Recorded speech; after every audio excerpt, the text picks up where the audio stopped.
A statement from the Harvard Business Review says 1/3 to 1/2 of new chief executives fail within their first 18 months. A popular mantra today is fail fast and fail often. If you follow this practice as a senior leader, research shows you will soon be an unemployed senior leader.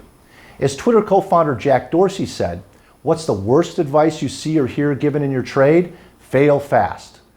With several studies identifying the number one cause of business failure as bad strategy, taking the time to think strategically and plan appropriately will lead you to succeed fast and often. Yes, every senior leader will encounter challenges and times when goals are not met. The key is to mine those moments for strategic insights and transform those learnings into practical action to move the business forward. In my work facilitating strategy sessions with executive management teams and providing strategic coaching to senior leaders, I've been privileged to learn from some of the best minds in business. There are several disciplines I've observed in highly successful executives that you can leverage to become more strategic and effective in your role. A strategic leader can be defined as someone who identifies the team's business destination, sets the direction to reach that destination, and activates their team to achieve it. Within this definition, there are 3 disciplines we can extract and apply to our daily work. Acumen, the generation of insights to create new value. Allocation, focusing resources through strategic trade-offs. And action, prioritizing and executing initiatives. Acumen for senior leaders begins with ensuring that all your people are accountable for contributing new ideas that lead to customer or organizational value. I've worked with several leaders in the technology sector to design insight networks that connect people and their ideas across functions and levels. Some have taken this a step further by assigning accountability to their direct reports for harnessing insights from their teams on a monthly basis and generating insight updates across the matrix. This means that everyone is contributing ideas on how the business can be more effective. As Apple CEO Tim Cook said, "We want ideas coming from all 80,000 people, not 5 or 3.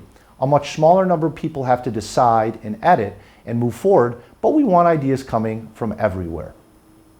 Another valuable aspect of acumen for senior leaders is the evolution of their business model. The business model represents how your team creates, delivers, and captures value. Within these 3 phases of the business model, it's important as a senior leader to be crystal clear on core competencies, your areas of expertise, capabilities, resources and activities, value proposition, external value, the value chain, your internal value, and profit channels, your revenue models. Conducting several workshops to do a deep dive into ways to evolve your business model can lead to some exciting new opportunities, oftentimes without significant new capital expenditure. Allocation for senior leaders begins with active disengagement. Inventory the areas where your time, talent, and budget are currently being spent, and then match those aggregates with your priorities. You'll be amazed at how much time and budget is continuing to be invested in areas that don't yield value. Then have the guts to pull the plug on things that aren't working. Not slowly over 9 months, now. Research by Donald Sull of the MIT Sloan School of Management shows that 80% of mid-level managers say their senior leaders fail to kill unsuccessful initiatives quickly enough. How many tasks and initiatives are your team currently working on that add little value while sucking up the time and energy of your best people? Do something about it. Another valuable aspect of allocation for the senior leader is delegation. To delegate means to commit decisions, powers, and functions to other people. One of the principles I help leaders develop is the ability to lead at your level. It's common and comfortable to spend time doing things you've done in previous leadership roles, despite the fact that they can and should be done by your direct reports. Studies show nearly half, 41% of activities that managers work on are actually tasks that should be delegated to others. As a senior executive, create leadership guardrails to provide expectations to your team on what is in their lane and indications that they are straying off course. Finally, a highly productive exercise I lead with executive teams is to conduct a decision inventory and then categorize the most important decisions and assign decision rights so that delegation and accountability become ingrained in the culture. Action for senior leaders begins with a more strategic approach to their time. A Harvard Business School study of 60,000 CEO hours identified the CEO's largest time commitment is meetings at 61% of their time.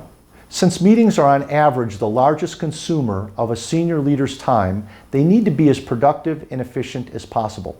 Currently, they are not. A whopping 71% of executives say that their meetings are unproductive and inefficient. To add insult to injury, half of all companies surveyed indicated senior leaders' meeting agendas were either exactly the same or completely ad hoc. One of the core elements of the Leading Strategic Meetings program I help organizations implement includes a checklist with items such as intent, the purpose of the meeting, decisions, identifying to-dos and not to-dos, and insights, recording key learnings. Another valuable aspect of action for the senior leader is a personal time audit. One of the revelations new senior leaders experience is that an increased percentage of their time is not their own.